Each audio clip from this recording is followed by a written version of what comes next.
የመደመር ፍጥነት አለባውያንን ካየን በኋላ የመደመር ዝላይ ሊፕፍሮግ የምንለው ጽንሰ ሐሳብ በመጽሐፉ ላይ በዝርዝር የተቀመጠ ቢሆንም ዋና ዋና ሁለት ዓላማዎች አሉት። አንደኛው ከቀዳሚው ጋር ያለን ልዩነት ማጥበብ ነው። ሁለተኛ እመርታዊ እድገት ማምጣት ነው። ሌሎች የረገጡትን ሁሉ መርገጥ ተገቢ አይደለም። ውጤት አይተን ከዚያ መማር እንችላለን። ጊዜ ወሳጅነትን ማሸነፊያ፣ የአርፋጅነት ፈተናን ማሸነፊያ መሆን አለበት። ከሌሎች ስኬትና ውድቀት መማር፣ ከሀገርም ከሀገር ውጭ መማር ያስፈልጋል። ግን እያንዳንዱን ዱካ መከተል ውጤታማ አያደርግም ብሎ ይነሳል። ይህ መደመራዊ የዝላይ የሽግግር ሂደት አንደኛ ወደ ውጤት መቀየር፣ ወደ ሌላ መሻገር፣ ወደፊት መስፈንጠር በውስጡ ይዛል። ነባር አቅሞችን ወደ ውጤት መቀየር አሉ አቅሞች እዚህም እዚያም። አዳዲስ ዘርፎች መፍጠር፣ ወደዚያ መሻገር። በዘርፎች ውስጥም የሚፈጠር ሽግሽግን መከወን። አዳዲስ የመልማት አቅሞች ማውጣት፣ አዳዲስ የገበያ ዕድሎችን መፍጠር፣ ያለን አቅም ማዘመን፣ ወደ ዓለም መስፈንጠር፣ መዋቅራዊ ሽግግር ማረጋገጥ፣ ዕውቀት እንደ ምርት መጠቀም። ችግር፣ ፈተና ከውስጡ ሊፈለቀቅ የሚችል እድል ካለ ችግር ወደ እድል ወይም ወደ ኦፖርቹኒቲ መቀየር ነው። ለምሳሌ ኮሮና መጣ። አፍሪካ መሬት ላይ ይረፈረፋል፣ ያልቃል፣ ትጠፋላችሁ ተባለ። አናልቅም፣ ሟርት ነው። ይልቁንስ መሬት ጦም ማደር የለበትም፣ እየተጠነቀቅን እንሰራለን አል በኮሮና የስንዴ ሪቮሉሽን ፈጠር። በኮሮና በዓለም ላይ የኢትዮጵያ አየር መንገድ ነው ትርፋማ ሆኖ ራሱን አጀስት አድርጎ ያለፈው።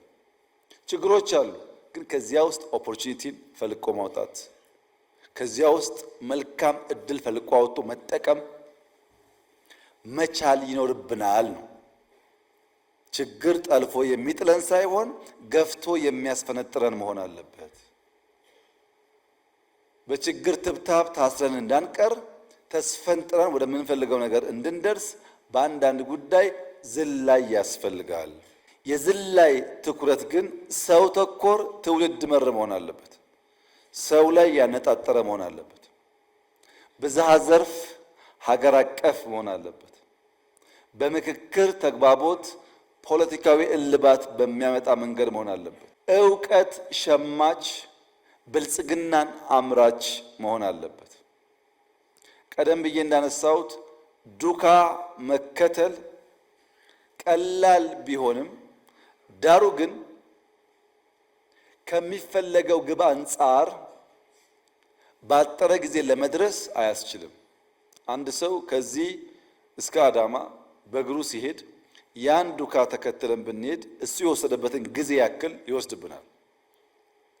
መኪና፣ ሳይክል፣ አቋራጭ ብንጠቀም ግን ባጠረ ጊዜ እናሳካዋለን።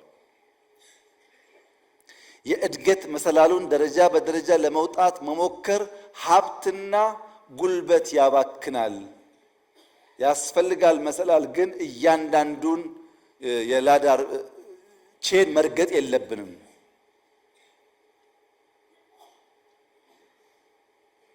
መደመራዊ ዝላይ የሚያስፈልገው ጋፕ ለመሙላት ነው። ብሪጅንግ ዘ ጋፕ ነው።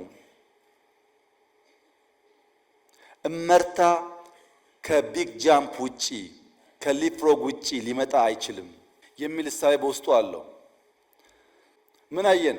መነሻ አየን፣ ዘር ሐሳብ፣ መሻገሪያ አየን፣ ድልድይ። አሁንሳ መዳረሻው ምንድን ነው? ድልድይ ገንብተን የት ነው የምንደርሰው? ለምን ጥያቄ ሁለንተናዊ ብልጽግና ነው። ሁለንተናዊ ብልጽግና ምንድን ነው? ይህን ስዕል ያየ ሰው ይበቃዋል።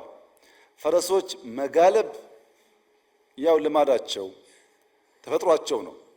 ግን መስኩን ተመልከቱት፣ የሚጋልቡበትን ለም መስክ፣ ፀሐይዋን ተመልከቱ፣ ከዋክብት ተመልከቱ። ዝላይ ብቻ ሳይሆን ፈንጠዝያ ተመልከቱ። መጋለብ ልማዳቸው ቢሆንም በለማ ኔቸር ቢዩቲ ኢምብሬስ በሚያደርግ ከኖርማል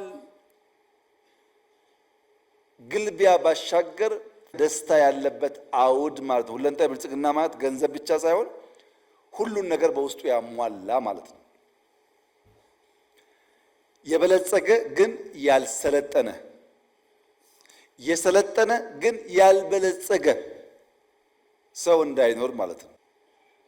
የሰለጠነ ግን ያልበለጸገ፣ የበለጸገ ግን ያልሰለጠነ ሚስማች ማጥበብ ማለት ነው። ሁሉን ነገር ያሟላ እንዲሆን ማድረግ። በአንድ ወቅት አንድ የውጭ ቀጣሪ አንድ በስራ ልምድ ያላቸው ሸምገል ያሉ ሰውዬ ይቀጥራል እና ሰውየው ዲቮትድ ናቸው። ጠዋት ኤርሊ ይገባሉ፣ ዘ ሆል ዴይ ስራ ይሰራሉ። ባህሪያቸው፣ ታዛዥነታቸው፣ ትህትናቸው ጥሩ ነው። ሰውየው ወዷቸዋል። ነገር ግን ወደ ሀገሩ ሲሄድ ኢሜል መጻፍ አይችሉም። ኮምፒውተር አያውቁም፣ ኢሜል አይጽፉም።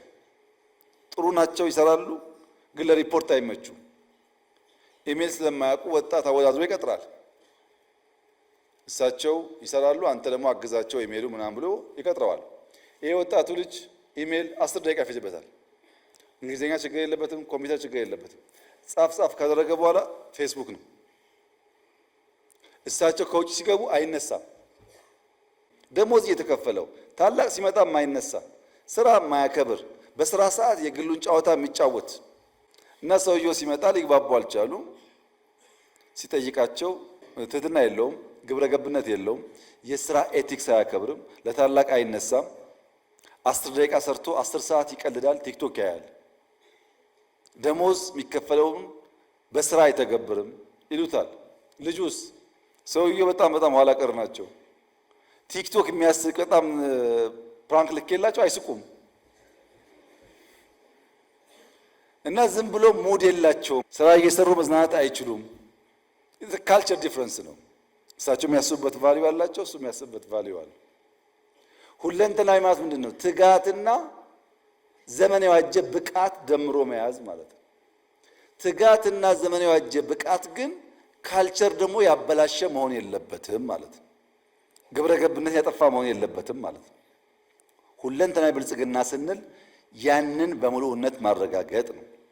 አማዱስ ኢኮኖሚ ለሁሉም ከሁሉም በሁሉም ሲፈጸም ነው። ፖለቲካ አካታችና አሳታፊ ሲሆን፣ ማህበራዊ ትውልዳዊ ልማትን የተንተራሰና ያሰበ ሲሆን፣ አንድ ባንድ እንያቸው። ኢኮኖሚው መዋቅራዊና ሰው ወለድ ጭቆና ይወገድ ነው ያልነው። በእኛ ስርዓት ውስጥ ሲስተሚክ ጭቆና አይኖር። የሲቪክ ባህል መጎልበት አለበት። ክልሎች ኢምፓወር ይደረጉ። የነገዋን ሀገር ዛሬ እንስራ። እውቀት ቴክኖሎጂን ኢምብሬስ እናድርግ። እሳቤው ይሄ ነው። አሁን ተቃርኖዎች አሉ። ለመልማት ማ ከለከለህ? ኦሮሚያ እኮ በእርሻ በጣም ተሻሽሏል። ማን ከለከለህ እንዳታርስ? መሬት የለህም፣ ውሃ የለህም። አዲስ አበባ ኮሪደር እኮ ሪቨር ሳይድ ተአምር ነው። ማን ከለከለ? ሪቨር የለህም አንተ ጋር። ዩ ሃቭ ቱ አስክ ዩርሰልፍ ማን ከለከለ? ኢምፓወርድ ነህ። ክልል ላይ እንደፈለክ እንድትሰራ ኢምፓወርድ ነህ። በቀና መንገድ ተወዳድረን ያለን ለማውጣት ነው የምንሰራው። ግን ፖሊሲው፣ አሰራሩ፣ ስልጠናው አንድ ነው። ልምዱ አንድ ነው። ለምሳሌ ከተማ ላይ ሰምታችሁ ሊሆን ይችላል። የከተማ ሀሳቤ ሲነሳ በኢትዮጵያ ያሉ ከተሞች ከንቲቦች እኔ ቢሮ መጥተው ከተማ እንዴት እንደሚሰራ እንዴት እንደሚመራ ገለጻ አቅርቤላቸው አሳቢ ሰጥቻቸው ሄደው ከሆነ ጊዜ በኋላ አዲስ አበባ ደግሞ ስራ ሲጀምር ኮሪደር መጥተው ስንጀምር ጎብኝተው ከዛ ደግሞ የመጀመሪያው ኮሪደር ሲያልቅ ተጠርተው መጥተው እንዴት እንደተሰራ አይተው ነው ሄዱት። ማን ተማረ አላቅም። የምንጠብቀው ነገር ሁለንተናዊ ብልጽግና የምናስብ ከሆነ ለሁሉም ያስፈልጋል፣ ግን ከሁሉም ያስፈልጋል። መፍጠር ለሁላችንም የተፈቀደ ስለሆነ አትልማ የሚል ነገር ካለ ያኔ ጥያቄ ይነሳል። አቁም እኛ ሳንሰራ እንዳትሰራ የሚል ነገር ካለ ችግር ነው። ኢኳል ኦፖርቹኒቲ ባለበት ቦታ ላይ ግን ፈጥረህ ከባቢ መቀየር የሁላችን ስራ መሆን አለበት እንጂ አንዱ አንዱን ጠብቆ አይሆንም። መነሻ ሐሳብ፣ መሻገሪያ ድልድይ፣ መዳረሻ ብልጽግና ካልን በኋላ ተሻጋሪው ማን ነው? ማን የሚሻገረው? የሚሻገረው ትውልድ ነው፣ አንተ አይደለህም። ብልጽግናን የሚያጣጥመው ትውልድ ነው። ባለቤት እንዳለው ያንተ ሚናና ስራ ምን እንደሆነ ካወቅ እናሳካዋለን። ከተቀላቀለ ግን አናሳካውም። ትውልድ ስንል አንደኛ ኢትዮጵያ ምን ትምሰል? ቢኮዝ የኢትዮጵያ መልክና ምሳሌ አከራካሪ አጨቃጫቂ ስለሆነ ብዙ ሐሳቦች የኢትዮጵያን ምስል በራሳቸው መንገድ ስለሚቀርጹ እና ግራ ስለሚያጋቡ ትውልዱ ኢትዮጵያ ምን አይነት መልክና ቅርጽ ይኑራት የሚለውን ጥያቄ ያነሳል። ሁለተኛ መንግስትስ ምን ይምሰል? የመንግስት አስተዳደር ስርዓት ምን ቢሆን ነው ህዝቦች በሰላም በጋራ በትብብር መኖር መበልጸግ የሚችሉት? ሶስተኛ ትውልዱ ራሱ ምን ይምሰል? ልንገነባ የምንፈልገው ትውልድ ምን አይነት ነው? እየፈጠርን ያለነው ትውልድ ግለሰባዊ፣ ማህበረሰባዊ፣ ሀገራዊ፣ አህጉራዊ፣ ሉላዊ ማንነቱ ምን ይመስላል? እነዚህን ጥያቄዎች መመለስ ግድ ይላል። የመጀመሪያው እዚህ ባለን ሰዎች የተሟላ ግንዛቤ ሊያዝበት የሚገባው ነገር ኢትዮጵያ ህብረ ብሔራዊ አንድነት ያለባት ሀገር ካልሆነች በቀር ሰላማዊና ልማታዊ ጉዞ ማድረግ አይቻልም። ህብረ ብሔራዊ አንድነት ያለበት ሲባል አንደኛ አስተዳደሩ እውነተኛ ፌዴራሊዝም የሚተገብር መሆን አለበት። እያንዳንዱ ክልል በህግ በተሰጠው ስልጣን ለሰላም፣ ለልማት፣ ለብልጽግና ካለ ጣልቃ ገብነት የሚተጋ መሆን አለበት። ምን እስኪሆን? የኢትዮጵያን ኤግዚስተንስ ጥያቄ እስከሚያነሳ ድረስ። ሁለተኛ ቋንቋ ብዝሃ ልሳን የሚያስተናግድ መሆን አለበት። መልታይ ቋንቋ ተናጋሪዎች ባሉበት ሀገር ውስጥ እነዛን ኤምብሬስ ማድረግ ካልቻል በጋራ መቀጠል ያስቸግራል። ሁለት ሶስት ቋንቋ መልመድ ጠቀሜታውን ቅድም አንስቼላችኋል። ሶስተኛ ማንነቶች ብዝሃ ማንነት የሚያቅፍ መሆን አለበት። ስለዚህ ህብረ ብሔራዊነት ስንል አስተዳደሩ፣ ቋንቋው፣ ማንነቱ ኢንክሉሲቭ መሆን አለበት ነው።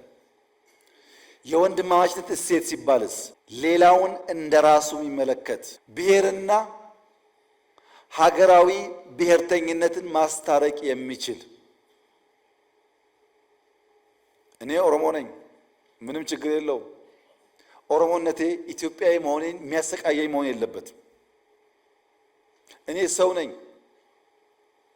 እኔ አብይ ነኝ፣ እኔ ወንድ ነኝ። እነዚህ ማንነቶችን አስታርቄ መጓዝ የሚችል መሆን መቻል ይኖርብኛል። አንደኛው ገዝፎ ሌላውን በማኮስመን አብሮ መኖርን የሚያጠፋ እንዳይሆን መጠበቅ ያስፈልጋል። ሶስተኛው የሲቪክ ባህል ይጎልበት ሲባል በስምምነት በመግባባት የጋራ አስታራቂ ተቋማት እና ህጎች መፍጠር ያስፈልጋል። ለዚህ ነው ህገ መንግስቱን እኛ ስልጣን ስላለን አንቀደውም፣ ተወያይተን ህዝብ አወያይተን የህዝብ ግብአት ወስደን ዘላቂ የሆነ ነገር ለመስራት ጊዜ ቢወስድም እንድከም ያለው አሳታፊ መሆን ስላለበት። ቀጠናዊ ትስስር ላይ ከሁሉም ጎረቤቶች በሰላም አብሮ ማደግን ታሳቢ ያደረገ በጋራ ለማደግ ጥረት የሚያደርግ በንግድ በኢኮኖሚ የሚተሳሰር መሆን አለበት። ይሄ ማለት ናሽናል ኢንተረስት ኮምፕሮማይዝ የሚያደርግ መሆን የለበትም። ሶስት የግንባታ መሪዎች አሉት ትውልዱ።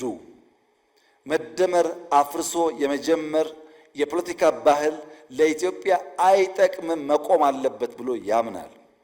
ስለዚህም ማስተካከል፣ ያለፉ ስህተቶች የሚያርም የሚያርቅ፣ ማስፋት፣ የቀደሙ ድሎች ጠብቆ የሚያሰፋ፣ ማበርከት፣ ለዛሬና መጪው ትውልድ ጥቅምና ፍላጎት የሚሰራ ሐሳብና ተቋም፣ ሀብት፣ ወረት ማንበር ማቆየት ያስፈልጋል። በምን ስትራቴጂ ነው የምንገነባው ያላችሁ እንደሆነ አንደኛው በጎ ፈቃድ ማገልገል፣ መስጠት፣ መሰጠትን ልምምዱ ባህሉ ያደረገ መሆን አለበት። በጃፓን ሀገር ጽዳት አስቸገራቸው ይባላል እና መንግስት ልጆች ከትምህርት ሰዓት ውጪ አካባቢያቸውን እንዲያጸዱ ያስገድዳል። ልጆች ካጸዱ በኋላ እየተለመደ ሲሄድ ወላጆች ሶፍት ሲጥሉ ልጆች አንሺው አንሳው ይላሉ። ቢኮዝ እነሱ ስለሚያጸዱት ጠባቂ ሆኑ። በዛ መንገድ ባህል ተፈጥሮ አሁን ጃፓን ቆሻሻም ማየት ብርቅ ነው፣ ጩኸትም ብርቅ ነው። እዛ እንደዚህ ውከት የለም። ሰው በሰላም ካመመው መተኛት ይችላል፣ ከደከመው ማረፍ ይችላል። እዚህ አይቻልም። ያን የሚቀይር ትውልድ ያስፈልጋል። ሁለተኛ ዲጂታል አርበኝነት። ዲጂታልን ኤምብሬስ ካላደረገ መጪው ዘመን መዋጀት አስቸጋሪ፣ አታካች፣ አደገኛ ስለሚሆን ቴክኖሎጂን ኤምብሬስ የሚያደርግ መሆን አለበት። 5 ሚሊዮን ኮደርስ ያልነው ለዛ ነው። 5 ሚሊዮን ኮድ የሚጽፉ ልጆች ካሉ ቴክኖሎጂ መሸከም ይችላሉ።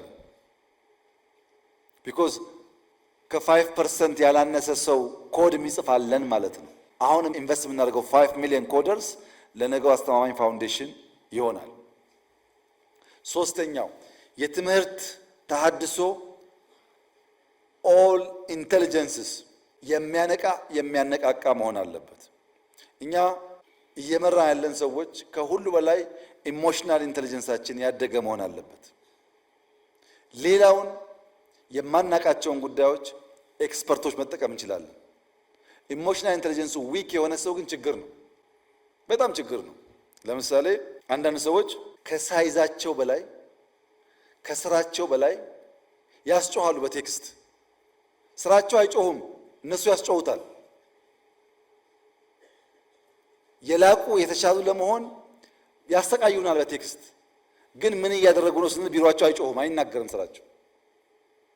ይሄ የኢሞሽናል ኢንቴሊጀንስ ችግር ነው። ሰው ሊያቅ ይችላል ያለሁበትን ነገሩ አለመገንዘብ ማለት ነው። ከሚሰሯቸው ሰዎች ጋር ሰላም የላቸውም፣ ሌላ ስራ ግን ይመኛሉ። ባሉበት ሰላም የለም፣ ኢንዱስትሪ ሰላም የለውም፣ ግን መንግስት አዳዲስ ስራዎች እንዲያመጣ ይጠብቃሉ። ሊኒየር የሆነ ኤክሰለንስ፣ ሊኒየር የሆነ እድገት በሌላው ነገር ዝቅ ያደርጋል ማለት ነው። በሆነ ጉዳይ በጣም ጎበዝ ሆነን በሆነ ጉዳይ ዜሮ ከሆነ ይጓተታሉ። ኢሞሽናል ኢንቴሊጀንስ ላይ ሆሊስቲክ የሆነ ኢንቴሊጀንስ ላይ ካላደገ በቀር በማትማቲክስ፣ በፊዚክስ፣ በኢንጂነሪንግ ብቻ መጎበዝ ሰውየው ሙሉ ያደርገው። ያ ደግሞ ማህበረሰብ አይገነባም፣ ተቋም አይገነባም ማለት ነው። የኛ ትምህርት ስርዓት ሁሉን ኢንቴሊጀንስ የሚያነቃ የሚያነቃቃ መሆን አለበት። የባህል ኢንዱስትሪ፣ የባህል አብዮት፣ የስራ ልምምድ፣ ትርፍ ሰዓት መስራት፣ በመንቀሳቀስ ውስጥ ያለ ልምምድ መፍጠር ያስፈልጋል ማለት ነው። ይሄ ማን ነው? ትውልዱ ላይ ይሄንን ስንሰራ ነው የሚሻገር የሚያነብር የሚያቆይ የሚያጸና ትውልድ የሚፈጠረው። መነሻል፣ መሻገሪያል፣ መድረሻል፣ ተሻጋሪያል። ማን ነው አሻጋሪው? አሻጋሪው የኃላፊነት መቀላቀል ካለበት የመሸከም ተግባር ተሰጥቶት እንድንሸከመው ከፈለገ ይዛባል ማለት ነው። የአንተ ስራ መሸከም ነው። ሰርቶ በላህ እዚህ ያለው ተሸክመህ ድልድይ ሰርተህ ትውልድ ሰርተህ ማሻገር ነው ያንተ ፋንታ። ኢንጆይ የሚያደርገው ያ የተሻገረው ትውልድ ነው። እኔው ሰርቼ እኔው ገንብቼ እኔው ኢንጆይ አድርጌ እኔው አርፌ ካልክ ይቀላቀልና አይመጣም፣ ውጤቱ አይሳካም። አሻጋሪ ያልነው መንግስት ካለንበት አረንቋ ወደምንፈልግበት ብልጽግና የማሸጋገሪያ መንገዱን የዘመነ ማህበረሰብ የበለጸገ ማህበረሰብ ለመፍጠር ሁለት ሶስት ነገሮች ማየት ተገቢ ይሆናል። የሽግግር ተዋንያን ሚና በመደመር በግልጽ እንደተቀመጠው መንግስት፣ ገበያ፣ ማህበረሰብ ሁል ጊዜ ርዕዮተ ዓለሞች በእነዚህ ጉዳይ ይሽከረከራሉ። ሼራቸውን ወደ መንግስት፣ ሼራቸውን ወደ ገበያ፣ ሼራቸውን ወደ ማህበረሰብ በማጉላትና ሌላውን በማኮሰስ የተሞከሩ ሙከራዎች በዓለም ላይ ያስገኙት ውጤትና ስብራት ታይቷል። ከዚህ ተምሮ ነው የሚወጣው የኛ የስርዓት አማራጭ። የገበያ ጉድለት፣ የመንግስት ጉድለት፣ የስርዓት ጉድለት አለ። አንደኛ በሊበራል ስርዓት ውስጥ ካፒታሊዝም የሚባለው መነሻ የሚያደርገው የመንግስት ጉድለት አለ። ፕራይቬት ኢንቲቲስ ወይም ፕራይቬት ኢንዲቪጁዋልስ ቢዝነስን ኦውን እና ኮንትሮል ማድረግ አለባቸው። ሚንስ ኦፍ ፕሮዳክሽን፣ ዲስትሪቢዩሽን ኤንድ ኤክስቼንጅ ኦፍ ጉድስ ኤንድ ሰርቪስስ በፕራይቬት ኢንቲቲ ቁጥጥር ስር መዋል አለበት። ይህ በሚሆንበት ሰዓት የዋጋ ንረት እንዳይፈጠር በዲማንድና ሰፕላይ ይወሰናል። ዋጋ ሲመረት ባለ ፍላጎት ልክ ይወሰናል። ትርፍ ደግሞ ካለ ፕሮፊት ካለ ፕራይቬት ሴክተሩ ኢንቨስት ያደርገዋል፣ ተመልሶ ይፈሳል ወደ ማህበረሰብ እና ፕሮዳክሽን፣ ዲስትሪቢዩሽን፣ ኤክስቼንጅ ኦፍ ጉድስ ኤንድ ሰርቪስስ ፕራይቬት ኢንቲቲ ኮንትሮል ማድረግ አለበት። የግሉ ድርሻ መሆን አለበት። በውድድርና ትርፋማነት መርህ ብቻ ነው እድገት የሚረጋገጠው፣ አሊያ ፈጠራና ፍጥነት አይመጣም ይላል። የመንግስት ሚናስ ስትሉት የግሉን ንብረት ባለቤትነት፣ ፓተንት፣ ጥበቃ፣ ምቹ ሁኔታ መፍጠር፣ ሴኩሪቲ ማረጋገጥ በቂው ነው ይላል። እንደኛ ያሉ ሀገራት ቢግ ጥያቄ ያነሳሉ። ኢንፍራስትራክቸር ማን ይገንባ ብለው። ለምሳሌ ከጓንዙ እስከ ጅቡቲ ያለ አንድ ካርጎ ከቻይና እስከ ጅቡቲ ፖርት የሚደርስበት ዋጋና ከጅቡቲ ፖርት አሶሳ፣ ከጅቡቲ ጋምቤላ የሚደርስበት ዋጋ እኩል አይደለም። ከጅቡቲ ጋምቤላ በጣም ውድ ነው። ስንት ዓለም አቋርጦ የመጣው ካርጎ እኛ ጋር ከደረሰ በኋላ ከአንድ ጫፍ አንድ ጫፍ ለመሄድ ዋጋው በጣም ውድ ነው። ለምን? ኢንፍራስትራክቸር ውስንነት አለ። ባቡር የለም፣ ሃይዌይ የለም። ይህንን ጋፕ ማን ይገንባው? ማን ኢንቨስት ያድርግ? ፕራይቬት ሴክተሩ እንደሆን መንገድ ላይ ኢንቨስት አያደርግም እንደምታውቁት። ለዚያም አልደረሰም። በዚህ ሂደት ውስጥ መቼ ነው እኛ ሰው ምን ሆነው? ኢንፍራስትራክቸር ገንቢ ኃይል ካልተፈጠረ ችግር አለበት። በተለይ በማደግ ላይ ያሉ ሀገራት እንዲህ ያለውን ኢኮኖሚክ ስርዓት ኢምብሬስ ቢያደርጉ ለውጥ ሊያመጡ አይችሉም። የጠቀማቸው አሉ ከነንከኑ። ያም ቢሆን ጥቂቶቹን በጣም ሀብታም አድርጎ ብዙዎቹን አዳክሟል። ወደኛ ሲመጣ ግን ክፍተቱ ይበዛል ይሉና ሁለተኛው ደግሞ የለም መንግስት መር መሆን አለበት። የገበያ ጉድለት አለ። የግሉ ዘርፍ ትርፍ ብቻ ያግበሰብሳል። ስግብግብ ነው። ስግብግብ ስለሆነ ትርፍ ብቻ ስለሚያስብ ፍትሐዊነት አይረጋገጥም ይላሉ። ስለዚህ መንግስት የልማት አቅሞችን መቆጣጠር አለበት። መዋቅራዊ ሽግግርን በቀጥታ መንግስት መምራት ይገባዋል። ያኔ ነው ፍትሐዊ ተጠቃሚነት ሊረጋገጥ የሚችለው ይላሉ። እሺ ይሁን፣ መንግስት ይቆጣጠር፣ ልማት ያምጣ፣ ፍትህ ያረጋግጥ። ግን ብልጽግና ቅድም እንዳልነው ፈጠራና ፍጥነት ይፈልጋል። መንግስት ደግሞ አይፈጥርም ወይም ውስን ነው ፈጠራው። ፈጠራና ፍጥነት ከሌለ ደግሞ ያ የምናስበው ፍትህ፣ ያ የምናስበው መዋቅራዊ ሽግግር ሊረጋገጥ አይችልም፣ መቀየር አለበት ብሎ የመደመር መንግስት ጉዳዩ የገበያና የፕራይቬት ሴክተርና የመንግስት ሳይሆን የስርዓት ስብራት ነው ይላል። ሲስተሚክ ፌሊየር ነው ይላል። ለምሳሌ አብዮታዊ ዴሞክራሲ ተራማጅ የፖለቲካ ልሂቃንና የኢኮኖሚ ልሂቃንን በእኩል ዓይን አያይም። ተራማጅ የፖለቲካ ልሂቃን ለህዝብ አሳቢ፣ ተቆርቋሪ፣ ራሳቸውን እንደ ሻማ አቅልጠው ለህዝብ የሚተጉ ናቸው ይልና ሬንት ሲኪንግ ሲባል ፕራይቬት ሴክተር ነው ይላል። ግን አይታችኋል፣ እነዛ ተራማጅ አብዮታውያን ልሂቃን ዘራፊ ሆነው እነሱ ሀብታም ሆነው እንዴት የፕራይቬት ሴክተር እንዳቆረቆዙ አይተናል በተግባር። ያ የተዛባ ምልከታ እነዛን ተራማጅ የፖለቲካ ልሂቃን ንጹህ ብፁዕ አድርጎ የማሰብና የኢኮኖሚ ልሂቃን ደግሞ የሬንት ሲኪንግ ምንጭ ናቸው ብሎ ማሰብ ኢትዮጵያ ውስጥ ተሞክሮ አከሰረ።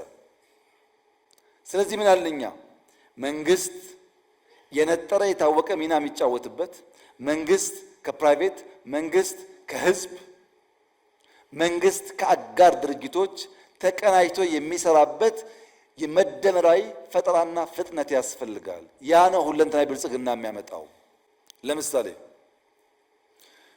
ፓብሊክ ፕራይቬት ፓርትነርሺፕ ኢትዮጵያ ውስጥ የገበታ ፕሮጀክቶች ጎርጎራ፣ ወንጪ ምናምን ላቸውን ሰርቷል። ምንም አጋንኛ አይደለም። እስካሁን በዞርኩበት ዓለም ጎርጎራን የሚያክል ጥራትም ግዝፈትም ያለው ሪዞርት አይቻላል። ለምሳሌ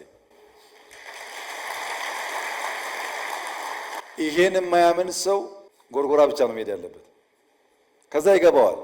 ግን የሰራው ፓብሊክ ፕራይቬት ፓርትነርሺፕ ነው። ፕራይቬትም አይደለም ፓብሊክም አይደለም። ትብብሩ ያዋጣል ማለት ነው። ወንጪ ባለፉት 3 ወራት 3 ወር ብቻ 10,000 የሳውዲ ሰዎች ወንጪ ጎብኝተዋል። 10,000 ሳውዲ ብቻ። ቦታ የለም፣ አልጋዋ ትንሽ ናት፣ ድንኳን እያሰሩ ማለት ነው። ቢበዛ አስቡት ምን እንደሚያመጣ። ወንጪ 10,000 ሳውዲ የሳበው የተሰራው ፓብሊክ ፕራይቬት ፓርትነርሺፕ ነው። ያዋጣል ማለት ነው ይሄ ትብብር። ሁለተኛ በመንግስትና በህዝብ ያለ ትብብር። ለምሳሌ አረንጓዴ አሻራ ብዙ ጊዜ ብየዋለሁ። 48 ቢሊዮን ዶላር ህዝብና መንግስት ባይተባበሩ ይቻል ነበር? ፕራይቬት ሴክተር ያደርገዋል? ይሄን መንግስት ብቻውን ያደርገዋል? አንችልም። መንግስትና ህዝብ ለጋራ ዓላማ አብረው ሲቆሙ አሳኩት። ኮሪደር ዴቨሎፕመንት አዲስ አበባ ኮሪደር ዴቨሎፕመንት ከጀመሩ በኋላ በጆይንት ቬንቸር በአዲስ አበባና በፕራይቬት ሴክተር ልማት ጀምረዋል። ምን ያደረገ? መሬቱን ያለውን ሀብት ይዞ ባለ ሀብት አምጥቶ 70-30 40-60 እያለ ዛሬ ግን አዲስ አበባ ውስጥ የሚሰሩ ሞሎች፣ ሆቴሎች፣ ሬስቶራንቶች ማንኛውም ነገር ቢያንስ 30% ሼር አዲስ አበባ አለ። በአንድ በኩል ስራ እየፈጠረ ነው። በሌላ በኩል ከነዚህ የሚገኘውን ገቢ አስቡት። ከነዚህ በሚገኝ ገቢ ነገ መልሶ በርካታ ልማት ሊያመጣ ይችላል። በምን ሰራሄ? በመንግስትና በግል በመንግስትና በህዝብ ትብብር ነው። አሁን ሁለንተናዊ ብልጽግና ለማምጣት ገቨርንመንት ኢንተርቪን ማድረግ አለበት ያልነው ኢንፍራስትራክቸር ላይ ብቻ አይደለም፣ መንገድ ላይ ብቻ አይደለም።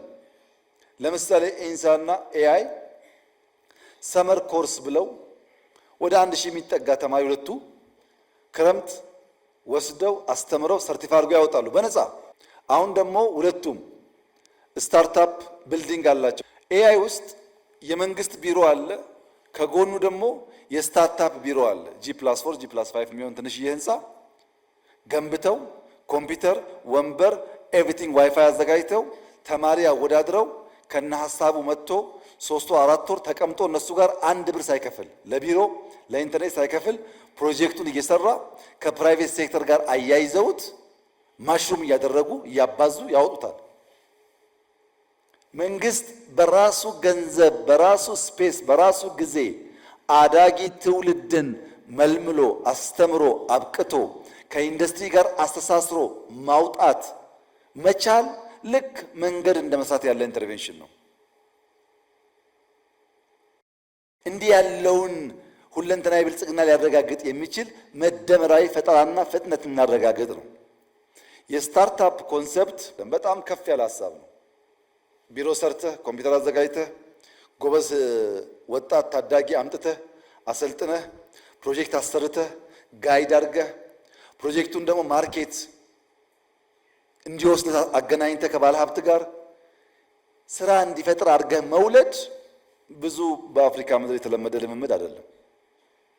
እንዲህ ያለውን ነገር በመስራት ነው ሲስተሚክ ፌለር የምንሞላው እንጂ ሀብታሙን ሬንት ሲከር ነህ እያልን ሰጪ ነው እንጂ ተቀባዩን ብፁዕ እያደረግን ተቀባዩን ሳነካ ሰጪውን ደግሞ ሬንት ሲከር ብለን የምናመጣው ልማት የተሟላ ብልጽግናን አያረጋግጥም። በነገራችን ላይ እነዛ ተራማጅ ፖለቲካል ልሂቃን የተባሉ ሰዎች በጣም በጣም ሀብታሙ ኢንዲቪጁዋልስ ሀብታሞች ቢታዩ እነሱ ናቸው።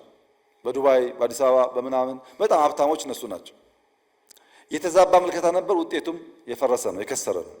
ከዚያ ወጥተን በእኛም በእነሱም ያለውን ሲስተሚክ ፌሊየር ለይተን በሲስተም በቴክኖሎጂ አግዘን ጋፕ እዚህም እዛም እንዳለ አምነን ብንሰራ ግን ልክ አዲስ አበባ እንዳደረገው within a few years 1.5 ትሪሊየን ጆይንት ቬንቸር ኢንቨስትመንት መሳብ እንችላለን ማለት ነው። እንዲህ ባለው መንገድ ነው የሽግግር ስርዓቱ የሚረጋገጠው። የመደመር ባህሪያትስ አንዱ የመደመር መንግስት ባህሪ ምናባዊ ጥልቀትና ከፍታ ነው። ስራን ጀምር ሲባል ይሄ ጉዳይማ አይሳካም፣ ሲሳካና ስናይ ደግሞ ማናግዞ ነው የሚለው ጥያቄ በብዙዎቻችን ጭንቅላት የሚመላለስበት ዋናው ምክንያት ሪሶርስን እንጂ ሶርስን ስለማናቅ ነው። የሶርስና የሪሶርስ ዝምድናን በትክክል ያልተረዳ ሰው የሚያገኘውን አንጡረ ሀብት፣ አንጡረ እውቀት፣ አንጡረ ጉልበት ደምሮ ፍሬ ሊያፈራ አይችልም። ሶርስ ማወቅ ያስፈልጋል። ሶርሱ ኔቸር ነው። ሪሶርስ ከዛ የሚቀዳ ነው። ሂውመን ሪሶርስ ሲባል የሂውመን ባለቤቱ ሶርሱ ኔቸር ነው። ማይኒንግ ሲባል ሶርሱ ኔቸር ነው። ማይኒንግ ከሶርስ የተቀዳ ሪሶርስ ነው። ብዙዎቻችን ሶርስን ሳናይ ሪሶርስ ከሪሶርስም የካፒታል ሪሶርስ ብቻ ስለምናይ ሌሎችን አናንቀንና ሳንሰን አሰናስለን የምናመጣውን ልማት ማሰብ አንችልም። ምናባዊ ጥልቀትና ከፍታ ያለበት ምክንያት መደመር አይዲያ ማለት ምን ማለት ነው? ስርወ ቃሉ የቃሉ መሰረት አይዲያ ማለት ቱ ሲ ማለት ነው። አይዲያ ማለት ማየት ማለት ነው። በኋላ አድጎ አድጎ የተሰናሰለ ሐሳብ የሚለው ጥቂቷን ዘር ከማየት ተነስቶ የሚሰናሰል ሐሳብ ሆኖ ንድፍ ሆኖ የሚተላለፈው። ኢማጂኔሽን ማለት ምን ማለት ነው? ኢሜጅ ማለት እኮ ነው። ኢማጂን ማድረግ ኢሜጅ ከማድረግ ይመጣል። ከዚህ ቀደም በተደጋጋሚ እንዳሳሁላችሁ የሌፍት ማይንዳችንና የራይት ማይንዳችን ስራ ለየቅል ነው። የሌፍቱ ኑሜሪክ አናሊሲስ ሊንግስቲክ ነው። ማድመጥ፣ መረዳት፣ መናገር የሌፍት ብሬናችን አካል ነው። በኢሜጅ ማየት ግን የቀኙ ነው። ኢማጂኔሽን በቀኝ ጭንቅላት የሚሰራ ነው። ቀኙን አደንዝዞ ግራውን ብቻ መጠቀም ወይም ግራውን አደንዝዞ በቀኙ ብቻ ማየት ሙሉ ብልጽግና አያመጣም። መሰናሰል አለበት። ምናባዊ እይታ በጊዜና በቦታ ያልተገደበ ተሻጋሪ ምልከታ ሊኖረን ይገባል። ጊዜ ሳይገድበን፣ ቦታ ሳይገድበን አልቀን አርቀን አጥልቀን ማየት መቻል አለብን። ሶስት አጥሮች ተሻግረን ማየት ስንችል ነው ኢማጂኔሽን ውጤታማ የሚሆነው። አንደኛ የእውቀት አጥር፣ በእውቀት ውስንነት ሳንገደብ፣ የቦታ አጥር፣ የጊዜ አጥር ተሻግረን ማየት ስንችል ነገን አስበን ዛሬ ለመገንባት ያግዘናል። በጊዜ ክፍልፋይ ውስጥ ተጨባጩ ዛሬ ነው። የሚጨበጠው ዛሬ ነው። ስለ ትናንትና ማወቅ ይቻላል፣ ማጥናት ይቻላል፣ መለወጥ ግን አይቻልም። ትናንትናንም በሙሉ ማወቅ አይቻልም። በሙሉ ማወቅ አይቻልም። የተጻፈው ብቻ ነው ያለው፣ ብዙ የቀሩ ጉዳዮች ስላሉ እሱንም መቀበል እንጂ መለወጥ አይቻልም። ነገ ደግሞ እምንተልመው እምንሰራው እምናስበው ነው እንጂ በተሟላ መንገድ ዲፋይን የምናደርገው አይደለም። ነገ አንኖን ስለሆነ በጊዜ ሽርፍራፊ ውስጥ የሚጨበጥ የሚዳሰስ የኔና የናንተ የሆነው አሁንና ዛሬ ነው።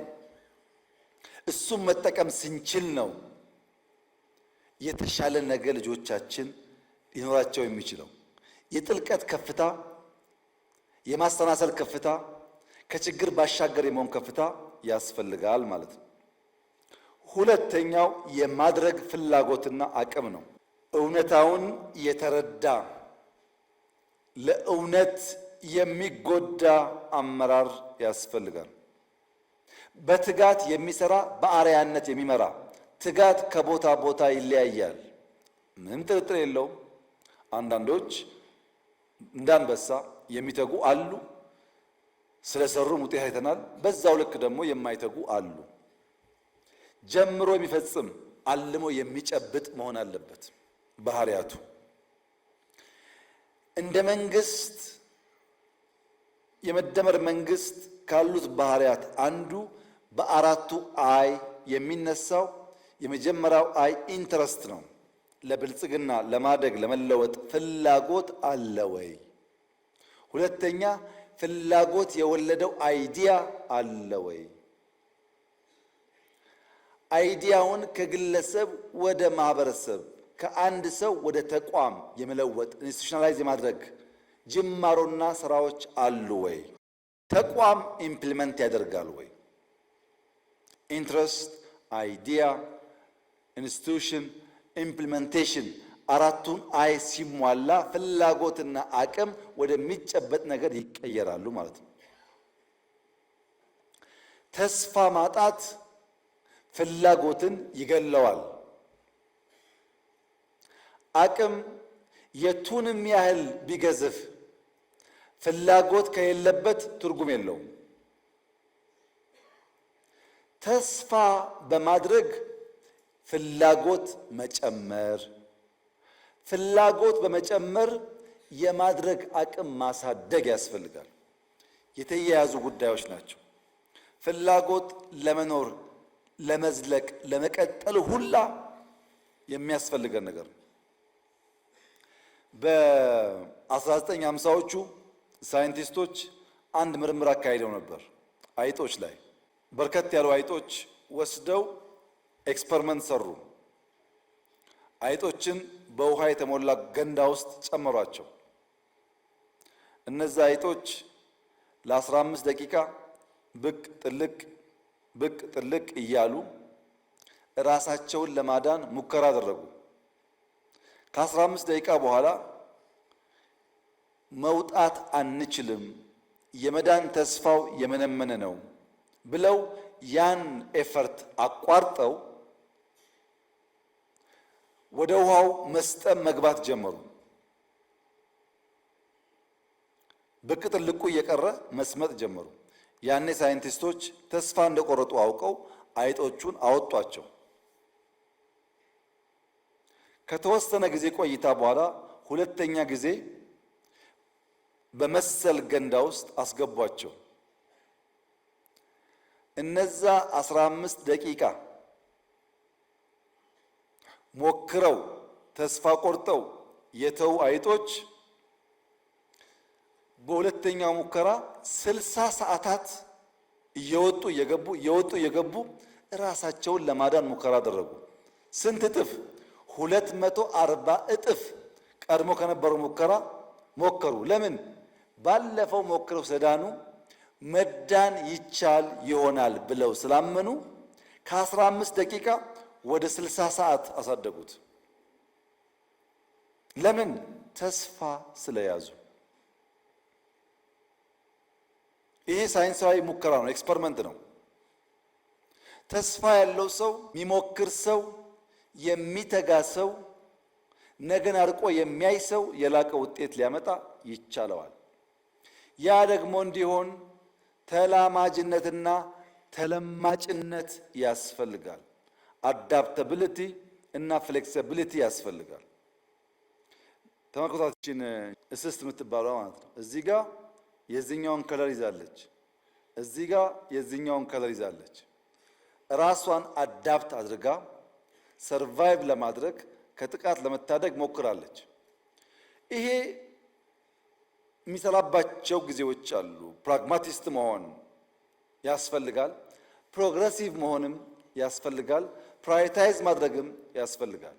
እዚህ ጋር ፕራግማቲክ ሆና አዳፕት ማድረጓ ጥሩ ቢሆንም አስፈላጊ በሚሆንበት ቦታ ደግሞ ፕሮግረሲቭ ሆና መዝለል ይጠበቅባታል። ይሄኛውን ደግሞ እንመልከት።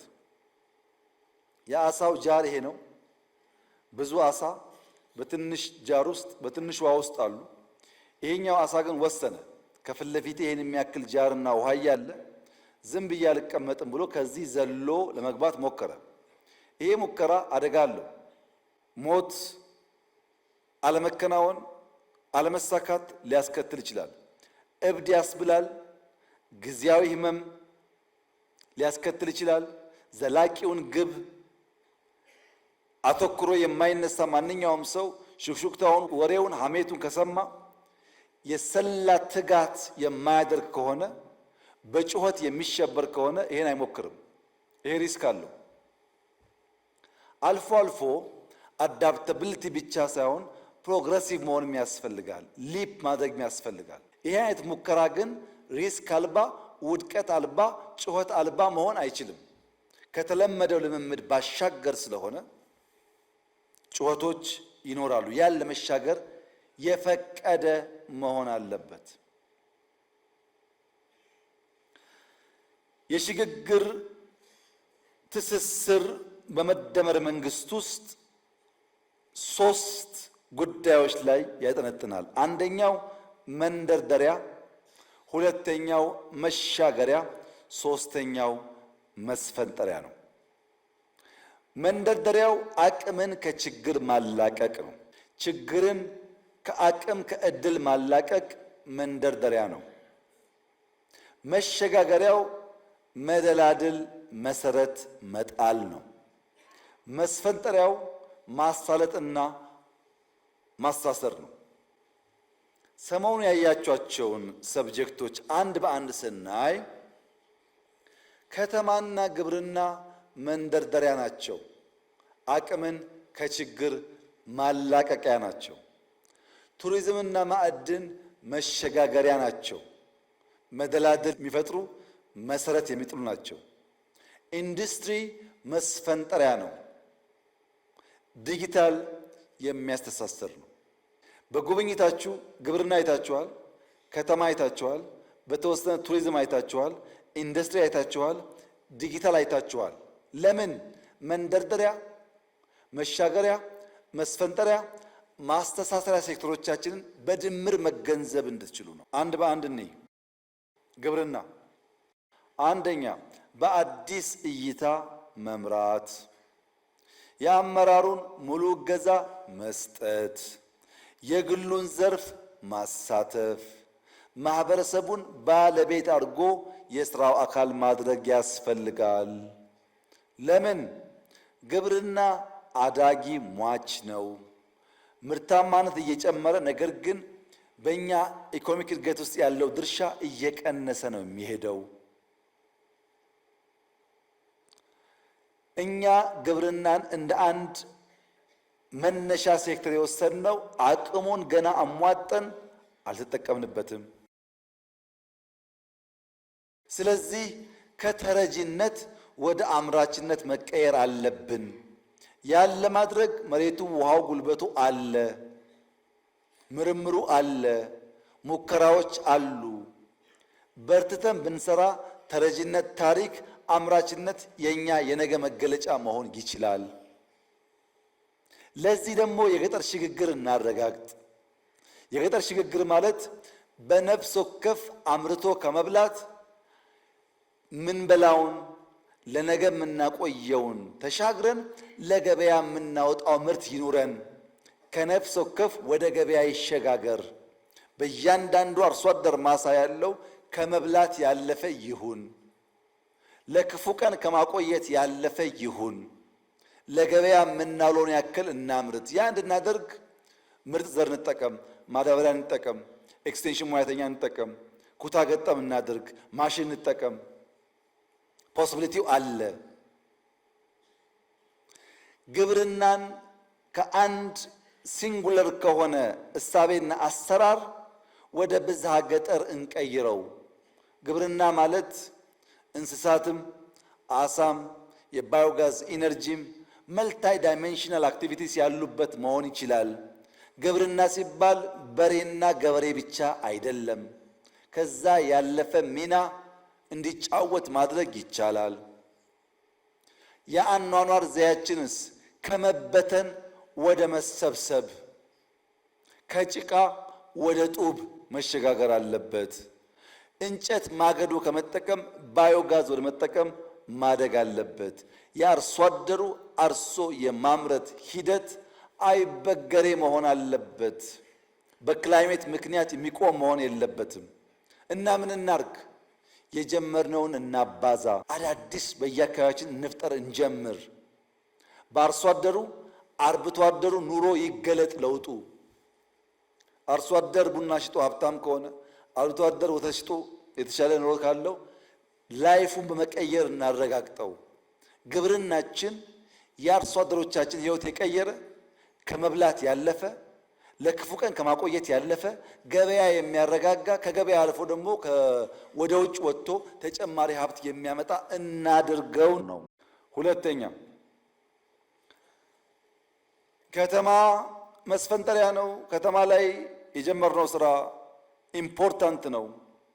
በመደመር መንግስት የቅይጥ ባህል መፍጠሪያ ማዕከል የሆነውን ሳናለማ መደመርን ማሰብ አንችልም። ምክንያቱም ከተማ አዳጊ ነው። እንደ ግብርና አዳጊ ሟች አይደለም። አሁን እንኳን ኢትዮጵያ ውስጥ ከ4% በላይ እያደገ ነው። በቀጣይም እያደገ ነው የሚሄደው። ይሄን የሚያድግ ነገር ከአሁኑ አውቀን በእቅድ በፕላን በእውቀት እንምራው። መሰብሰብ ብቻ ሳይሆን ኦርደርሊ መኖር የምንችል ሲቪሊቲን የተላበስን መሆን አለብን። ኢንፍራስትራክቸር ብቻ ሳይሆን ሱፕራ ላይም የሰራን መሆን አለብን። የመደመር መንግስት ከተሜነትን የሰው ልጅ የብልጽግና መዳረሻ ነው ብሎ ያምናል። ከተሜነት በእቅድና በእውቀት ካልተመራ አይደረስበትም። ማህበራዊ እይታ ከተሞች የቅይጥ ባህል መፍጠሪያ ናቸው። ከተሜነት ደግሞ ስርዓት ያለው ህብራዊ አንድነት ነው። ኢኮኖሚያዊ እይታውስ ከተሞች ለንግድ፣ ለኢንቨስትመንት፣ ለኢንዱስትሪ፣ ለስራ ፈጠራ ማዕከል ናቸው።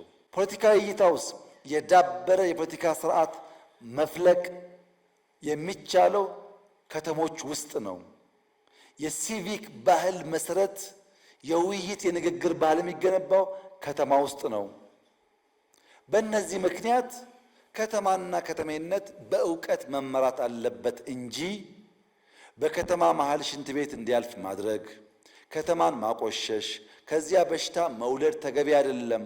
ውሃችን ንጹህ ሆኖ ለጓሮ እርሻ መሆን ሲገባው አጠገቡ መቆም መኖር የማያስችል ሽታ እንዲፈጥር መፍቀድ ከተማና ከተሜነትን በወግና በቅጥ ካለ መምራት የሚፈጠር ችግር ነው። ለዚህም በአዲስ ራዕይና አስተሳሰብ እንምራ።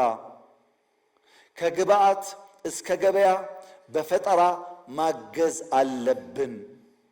የግሉ ዘርፍ ተሳትፎን ማሳደግ አለብን። ማህበረሰብ ማስተባበር፣ ማሰራት፣ ማንቃት፣ ማስጠበቅ አለብን።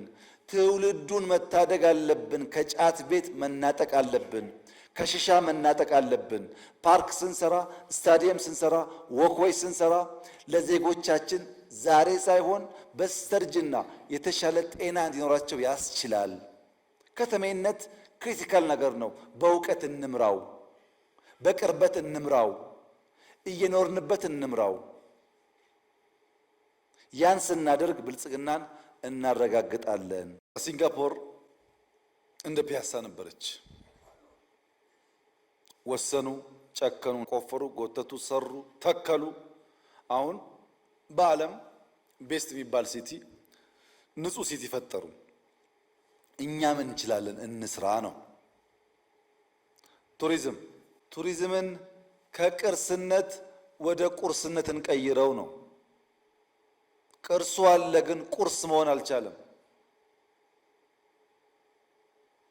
ትላልቅ ቅርስ ይዘን ወደ ቁርስ መቀየር ባለመቻላችን የገንዘብ ምንጭ መሆን የሚችሉ ቅርሶች መጠገን እንኳን ወደማንችልበት ደረጃ ወርደዋል። የኛ ቅርሶች ወደ ቁርስ ይቀየሩ። ወደ ቁርስ ለመቀየር ደግሞ ዘመኑን እንገንዘበው። አሁን ያለው ዘመን፣ አሁን ያለው ትውልድ፣ አሁን ያለ ጎብኚ ቫልዩ ፎር መኒ እና ኤክስፒሪየንስ ደምሮ የሚያይ ነው። ቅርስ ብቻ ስላለህ መጥቶ አያይህም። ለሚያወጣው ወጪ የሚመጣጠን ሰርቪስ፣ የሚመጣጠን ኢንቫይሮንመንት፣ የሚመጣጠን ሰላም መኖሩን ማረጋገጥ ይፈልጋል። ቢኮዝ አሁን ያለው እንደ ድሮ በጀልባ አገር አቋርጦ የሚጓዝ ሰው አይደለም። አትራክሽንስ አሉን፣ ግን ዴስቲኔሽን የለንም። አትራክሽንና ዴስቲኔሽን አዋህደን እንስራ። ማረፊያው በሌለበት አትራክሽን ስላለ ብቻ በበቂ ደረጃ ሰው አይመጣም። እንዳልኳችሁ ባለፉት 3 ወራት 10,000 የሳውዲ ዜጎች ወንጪን የጎበኙት አትራክሽኑ ብቻውን ባለበት ሰዓት አልመጡም። ዴስቲኔሽን ስለሰራን ጭምር ነው። ሁለቱ ተደምሮ መሆን አለበት። ማርኬትም ታርጌት እናድርግ። ሁሉንም ማሰብ አንችልም። ለኛ ኮስት፣ ለኛ ባህሪ፣ ለኛ ዌዘር የሚመጥነውን ሰው ለይተን እናምጣ። ለወንጪ የሚመች ቱሪስት አለ፣ ለአርባ ምንጭ የሚመች ቱሪስት አለ፣ ለጅጅጋ የሚመች ቱሪስት አለ፣ ለሐረር የሚመች ቱሪስት አለ። ያን ለይተን ለዚያ ቱሪስት እንስራ። ኢትዮጵያ ውስጥ በጣም በርካታ ፖቴንሻሎች አሉ።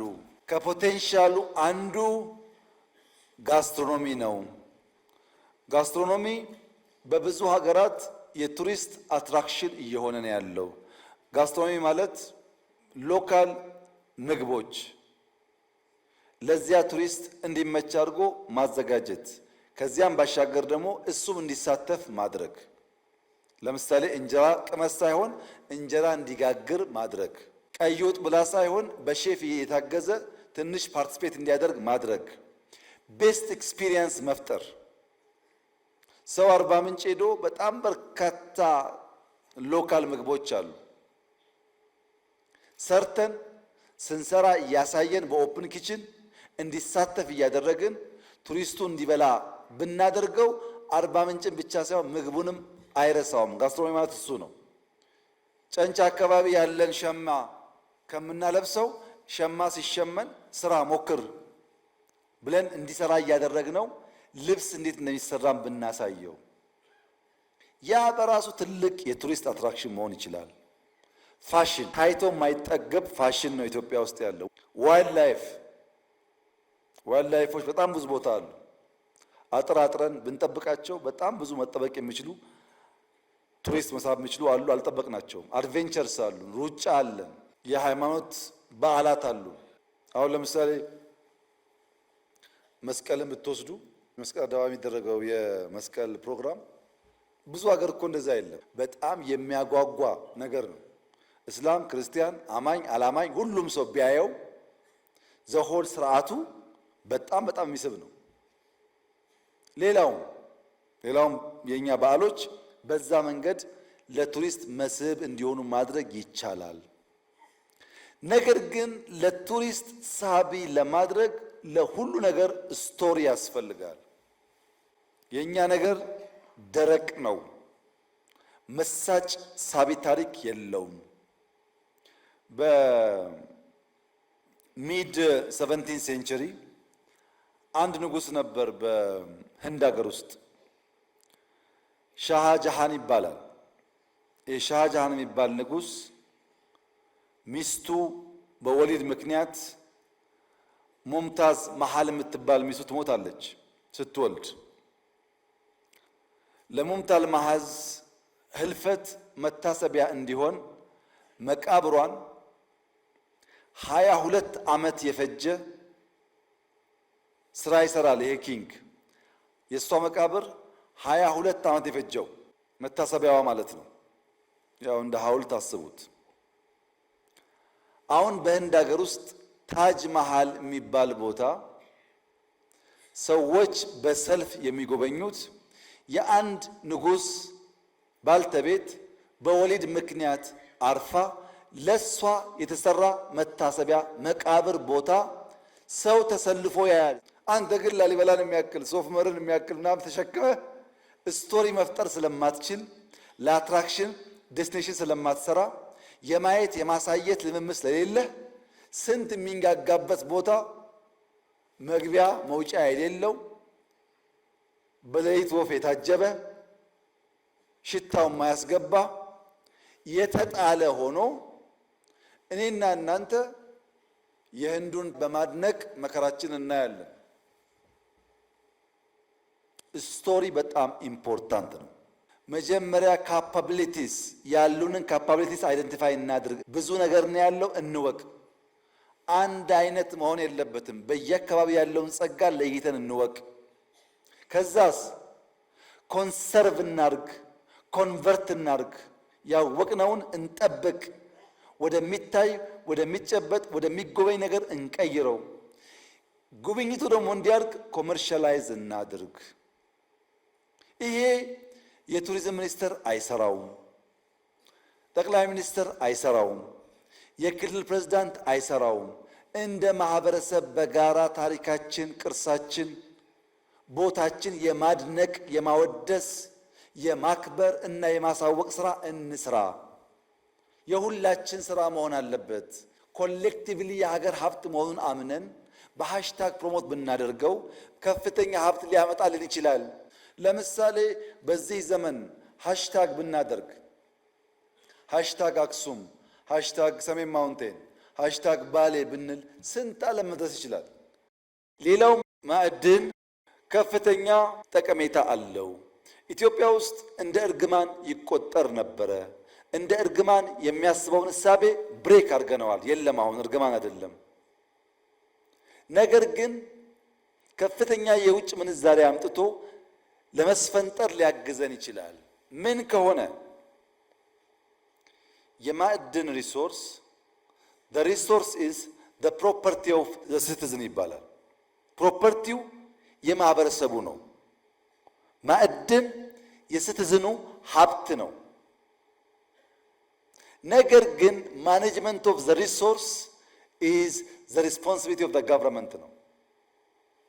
ማዕድን የዜጎች ሀብት ነው። የሚያስተዳድረው ግን መንግስት ነው። ለምን? ማዕድን ዩኒቨርሳል አይደለም።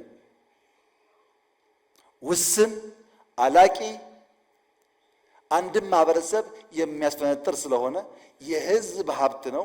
የሚያስተዳድረው መንግስት ነው።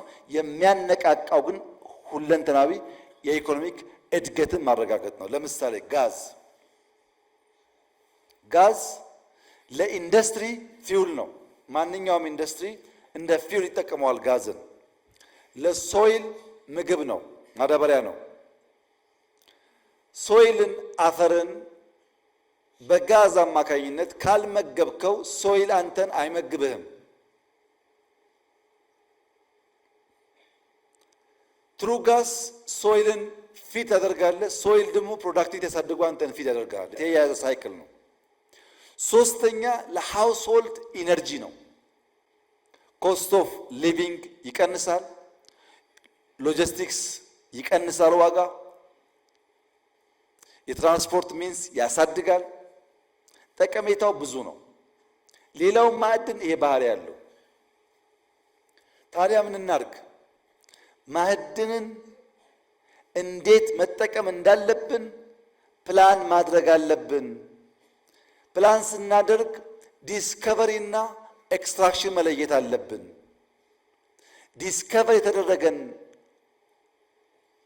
የማዕድን ሀብት ኤክስትራክት ከማድረጋችን በፊት ጥንቅቅ ያለ ፕላን ያስፈልገናል።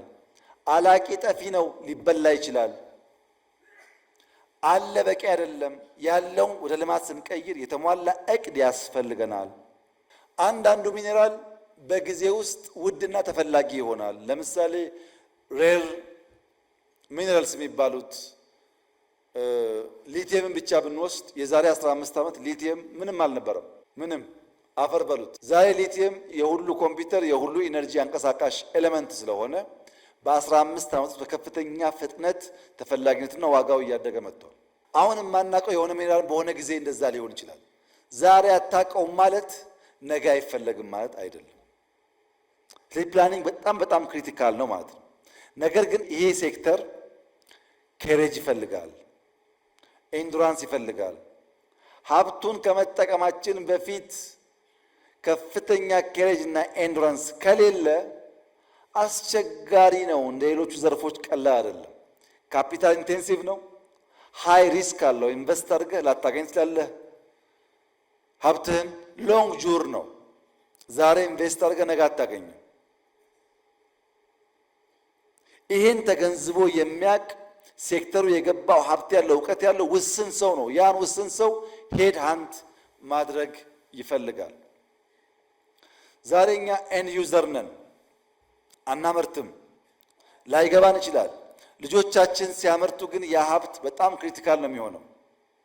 ለዚያ ነገ ፈጠራን እንደሚያበረታታ ትልቅ ግብአት እንደሆነ አስበን ነው በእቅድና በእውቀት መጠቀም ያለብን። ለምሳሌ ወርቅ እንውሰድ። ወርቅ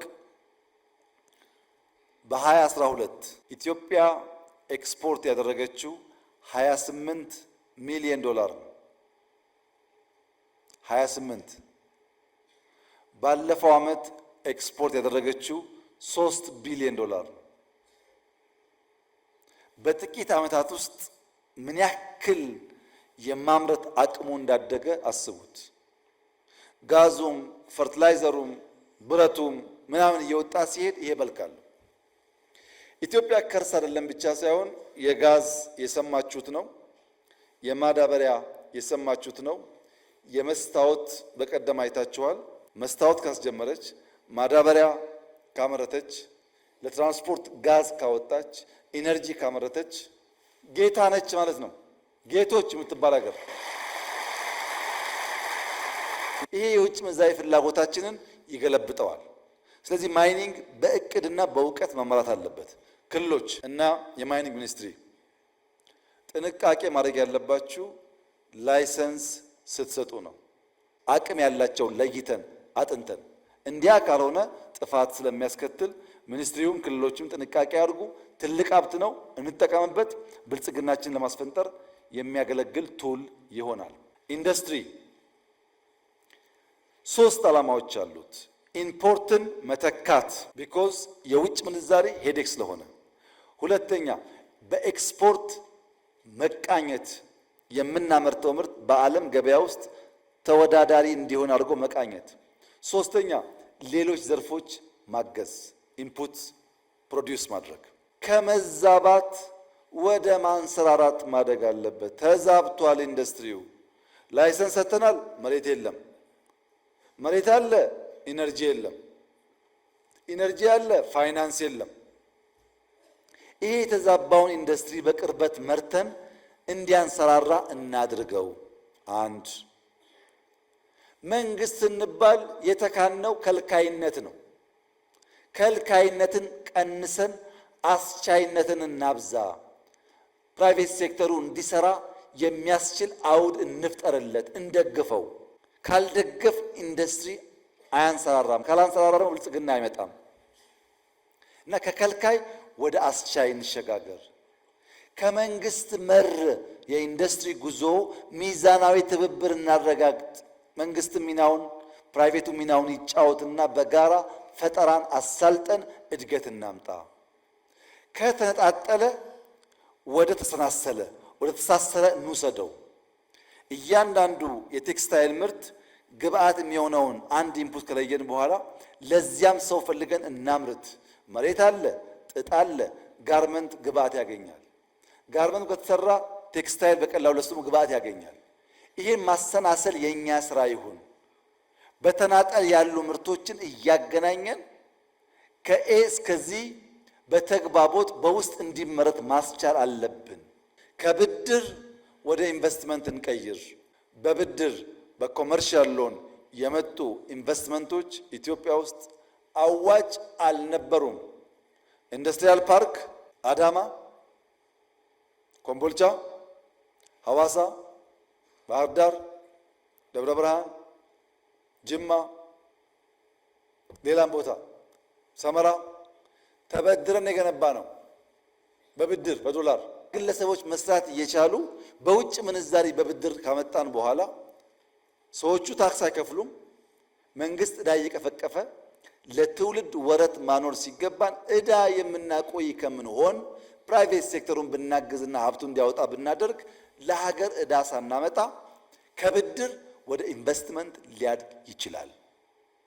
በቅጡ መሬት ብናዘጋጅ፣ ኢነርጂ ብናቀርብ፣ ኢንፍራስትራክቸር ብናገናኝ፣ በሕግና ፖሊሲ ብንደግፍ፣ በፋይናንስ ብንደግፍ ኢንቨስትመንቱን መሳብ ይቻላል።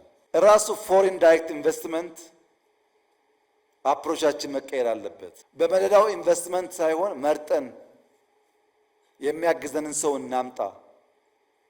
ፕሮቴክሽን እናቁምና ጄቪ እናስፋፋ። ያን ብናደርግ ኢንዱስትሪው ይቀየራል። ኢንዱስትሪው ሴክተሮች ይቀይራል። ኢንዱስትሪው የኢትዮጵያን እድገት ያሳልጣል። የምንመኘውን ብልጽግና ያመጣል። ዲጂታል መታወቂያ፣ ሞባይል ባንኪንግ፣ ዘመናዊ ክፍያ ዘዴዎች ተጀማምረዋል። ታውቃላችሁ። ግን ልትገነዘቡ ፈልገው ነገር ኤአይ የሚባል ነገር፣ ኳንተም ሳይንስ የሚባል ነገር የሰው ልጆች እንዴት እንደሚኖሩ እንዴት እንደሚሰሩ ቱ ዘ ኤክስተንት እንዴት ኢማጂን እንደሚያደርጉ ሁሉ እየቀየረ ይገኛል። ብትፈልጉም ባትፈልጉም ቴክኖሎጂን ኤምብሬስ ማድረግ አለብን። ለምን? የፓወርን፣ የፕሮዳክሽንን፣ የፓርቲሲፔሽንን ህግጋት እንደገና እየጻፈ ነው ያለው ኤአይ። በአዲስ መልክ ፓወር እንዴት ኤክሰርሳይዝ እንደሚደረግ፣ ፕሮዳክሽን እንዴት እንደሚፋጠን፣ ተሳትፎ እንዴት እንደሚያድግ በአዲስ መልክ እየቀየረ ነው።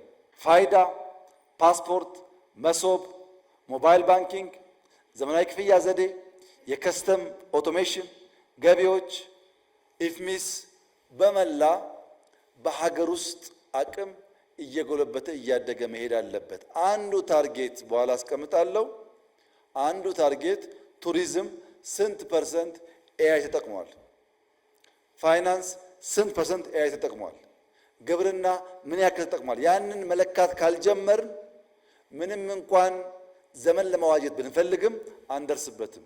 ቴክኖሎጂ ኢምብሬስ ማድረግ አለባችሁ ለሁሉ ስራችሁ። ማይኒንግ፣ ግብርና፣ ኢንዱስትሪ፣ ቱሪዝም ሁሉን አስተሳስሮ የተሟላ ብልጽግና የሚያመጣው ቴክኖሎጂ ነው። እሱ ላይ በቅጡ ካልሰራን እና ካላስተሳሰርን በስተቀረ የምናስበውን ብልጽግና ማምጣት ያስቸግራል። መነሻ፣ መሻገሪያ፣ ተሻጋሪ፣ አሻጋሪ። አሻጋሪ የሚሻገርበት ስርዓት እና ሴክተሮችን አየን። ይሄ ጉዳይ እንዳይከወን እንቅፋት የሚሆነው ምንድን ነው? ይሄ ጉዳይ በእንጭጭ እንዲቀር እንዳይሳካ የሚያደርገው ሐሳብ አልቦነት ነው። ወደ ሐሳብ ሉዓላዊነት መሻገር አለበት። ዘር ከሌለ ምርት የለም። የብልጽግና ዘር ሐሳብ ነው። ሐሳብን መቅዳት ብዙ ጣጣ አመጣብን። ምክንያቱም የተቀዳ ዘርና አረም የተቀላቀለ ስለሆነ እኛን የመሰለ የኛን የሚቀይር ለኛ የሚሰራ ዘር መቅረጽ ችለናል። ያን መንግስታዊና የጋራ አድርገን ብንሰራበት ለውጥ እናመጣለን። ሐሳብ አልቦ ማለት ምን ማለት ነው? በህዝበኝነት መታወርና መስከር፣ በነባር ባህል መታጠር። ይሄ ከእናንተ ያልፍና ማህበረሰብ ጋር ይገባል። ለምሳሌ ተረጂነት፣ ስንዴ ረዳኝ ትላለህ እንጂ ሁል ጊዜ ለማኝ እንድትሆን ነው የሚሰራው። ሁለተኛ መፍትሄ አልቦ ጩኸት፣ ሐሳብ የለውም፣ መፍትሄ የለውም፣ ይጮሃል። በጊዜያዊ ችግር ይጮሃል። ኢትዮጵያ ውስጥ ያለው ነው፣ ሐሳብ አይደለም። በየተራ መጮህ፣ በየተራ ተበዳይ መሆን፣ በየተራ ከሳሽ መሆን፣ በጋራ የሚል እሳቤ አለመያዝ። ሐሳብ አልቦን ኢትዮጵያ ውስጥ በዚች ስላይድ ብቻ ማየት ትችላላችሁ። ኢትዮጵያ መርከብ ናት። ሰዎች የሚሰቃዩት ግን መርከቡን አፍርሰው ጀልባ በመስራት ነው። ጀልባ ኦሽን አያሻግርም። መርከብ ግን ኦሽን ያቋርጣል። ትልቁን ሩቅ የሚወስድህን አፍርሰህ ትንንሹን ብትሰራ ሰፈር ትቀራለህ እንጂ አትሻገርም ማለት ነው። ኢትዮጵያ ውስጥ ያለው ፖለቲካ እንደዚህ ነው። መርከቧን ማፍረስ፣ ጀልባ መስራት። ሌላ የቆረጥክ እየመሰለህ እግርህን መቁረጥ። ተመልከቱ እዚህ ጋር ያለውን ዛፍ ቆራጩላ አንደኛውን እግር ይቆርጣል። ቀይ ባህር ለኢትዮጵያ ያስፈልጋትም ባይ ማለት ነው። ሶስተኛው ደግሞ ይሄ ሰው የሚሰቃየው ይሄን ለማዳን ነው። ታንቋል፣ እንደምታዩት ቆርጦ ያድነው ነው። ይሄ ግን የሚሰቃየው አዳኙን ለመግደል ነው። ልክ ሲቆርጠው እሱ ድኖ እሱ ለመግደል። ይሄን ደግሞ ተመልከቱት። ባላንሱ ያለው በሁለት ሰዎች መካከል ነው። ይሄኛውን ረግጦ በመጣል ሰርቫይቭ የሚያደርግ ይመስለዋል። ይሄ ካለ ብቻ ነው እሱ የሚኖረው፣ ግን ሊጥለው ይሞክራል። ኢትዮጵያ ውስጥ ያለው ፖለቲካ እንደዚህ ነው። ሐሳብ አልቦ የወለደው ፖለቲካ 3 ኤዎች አሉት። መደመር እንደሚለው አንደኛ አፕሮቹ አንታጎኒስቲክ ነው። ጭፍን ተቃርኖ ያለበት ነው። አፕሮቹ ለሁሉ ነገር አንታጎኒስቲክ ነው። ሪሌሽኑ አሲሜትሪክ ነው። ሚዛን የሳተ ነው። ባላንስ አይጠብቅም። ውጤቱ ጭንገፋ ነው። አቦርቲቭ ነው። ሐሳብ ከሌለ ራሽናልና ሎጂክ የለም። ይሄ ነው የመደመር መንግስት የተሸከመውን ቀንበር የተሸከመውን ኃላፊነት በብቃት ሰርቶ ትውልድ እንዳያሻግር የሚያደርገው በሽታ ይሄ ነው። ሐሳብ የምርጥ ነገር ዘርና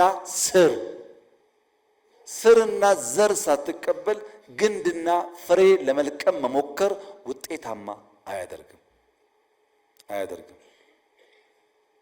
የሐሳብ ሉዓላዊነት በመደመር አሸናፊነት ለማምጣት ሚዛናዊ የሆነ አመንኳዊ የሆነ የሐሳብ ፍትጊያ ያስፈልጋል። ይሄም 3C እንለዋለን። ኮኦፕሬሽን ኤንድ ኮምፒቲሽን፣ ትብብርና ፉክክር በሚዛን፣ ኮንሲስተንሲ ኤንድ ኮሚትመንት፣ ያዝ ለቀቅ ሳይሆን ሂደቱ መርህ ላይ የተመሰረተ የማይቆራረጥ የሚቀጥል መሆን አለበት። ሶስተኛ ቼንጅ ኤንድ ኮንቲኒቲ ነው። አዎንታዊ ለውጥን በመፍጠር በማስተሳሰር በማስቀጠል መደረስ ያለበት ቦታ ማድረስ ነው። የመደመር መንግስት ታሪክን ከማውራት ይልቅ ታሪክን በመስራት ራሱን መግለጥ የሚሻ ነው። የሚያሻግር ሐሳብ የሚሻገር ህዝብ ይዞ ለለውጥ የሚተጋ ራሱን እንደ ሻማ አቅልጦ ትውልድ የሚያሻገር ስርዓት ነው። መደመር እንደ እድል ነው፣ ብልጽግና ግን እንደ ድል ነው። መደመር እድል እንጂ ድል አይደለም። ድል የሚያደርገው ትጋት ነው፣ ስራ ነው። የመደመር ሐሳብ ውጤታማ የሚሆነው የሚቆጠር ነገር ሲያመጣ ነው። ለዚያ ደግሞ ትጋት ይፈልጋል። ሐሳብ መግዛት፣ ለሐሳብ መገዛት፣ በሐሳብ መግዛት ልምምዳችን ስናደርግ መደመር ፍሬያማ ይሆናል። ቀመሩ ምንድን ነው? የዚህ ሐሳብ አልቦን ገርቶ ለብልጽግና ተሰናስሎ የሚሰራው መንግስት ቀመር ፍሪሊዮን ነው። በነፃ መከፈል ነው። በነፃ መስጠት ነው። ከትናንትና መቆንጠር ሳይሆን ለነገ ማበደር ነው። ከትናንትና በመቆንጠር የሚሰራ ነገ የለም። ለነገ በማበደርና ወረት በማቆየት የሚሰራ የበለጸገ የሚሸጋገር ሀገርና ትውልድ ይፈጠራል። ሰውን የማትረፍና ገንዘብ የማድረግ ብልሃት በውስጣችን ያሉም ከውጭ የምንሸከማቸውም ሰዎች ሰውን ማትረፍ ብልጽግና ብልሃቱ ስለሆነ ነው። ትናንት በሌላ ጎራ የምናያቸው ሰዎች ዛሬ ወደኛ ተርታ መጥተው የምናያቸው ዋናው ምክንያት ሰው ማትረፍና ገንዘብ ማድረግ የመደመር መርህ ስለሆነ ነው። ሰላምና ብልጽግና የመደመር ቀመር ፍሬዎች ናቸው። ሐሳብና ሰውና ተቋም ማገናኘት ነው የመደመር ቀመር። ሐሳብን ከሰው ሰውን ከተቋም አስተናስለን ውጤት ስናመጣ ማለት ነው። ይህን በማድረግ በዚህ ቀመር ሐሳብ አልቦነትን ገርተን የመደመር መንግስት ጫንቃ ላይ የተጫነውን ኢትዮጵያን ከአረንቋ አውጥቶ ወደፊት የማሻገር ተጋድሎ በብቃት እንድንጋደል ለኔ ብቻ ሳይሆን ለኛ ከልካይ ሳይሆን አስቻይ እሳቤ የያዘ አመራር ይፈልጋል። ይህን ማድረግ ከቻል የሚቀጥሉት 5-6 ዓመታት ካለምንም ጥርጥር ኢትዮጵያን ሌላ ምዕራፍ የምናይበት ይሆናል። ኢትዮጵያ ትበለጽጋለች፣ ጥርጥር የለውም። ይሄ ዘመን የኢትዮጵያ ብልጽግና ዘመን ስለሆነ የሚቆም ነገር አይኖርም እና ምን እናርገኛ ካላችሁ አቅጣጫ አንደኛው ሶቨርኒቲ ነው። ሉዓላዊነት፣ የፖሊሲ ሶቨርኒቲ፣ የምግብ ሶቨርኒቲ፣ የሐሳብ ሶቨርኒቲ የተረጋገጠበትን ኢትዮጵያ መፍጠር፣ መስራት፣ መግራት ይጠበቅብናል። ሁለተኛ ስኬል አፕ ማድረግ ነው። የተጀመረ የገጠር ኮሪደር፣ የተጀመረ የከተማ ኮሪደር፣ የተጀመረ የበጋ እርሻ፣ ኩታ ገጠም፣ ማዳበሪያ፣ ምርጥ ዘር፣ ፍሩት፣ የጓሮ እርሻ እነዚህን ስኬል አፕ ማድረግ ማበራከት ያስፈልጋል። ሶስተኛ ሰርቪስ፣ ዜጎች ከኛ በቅንነትና በሳቅ የተሞላ አገልግሎት ይፈልጋሉ።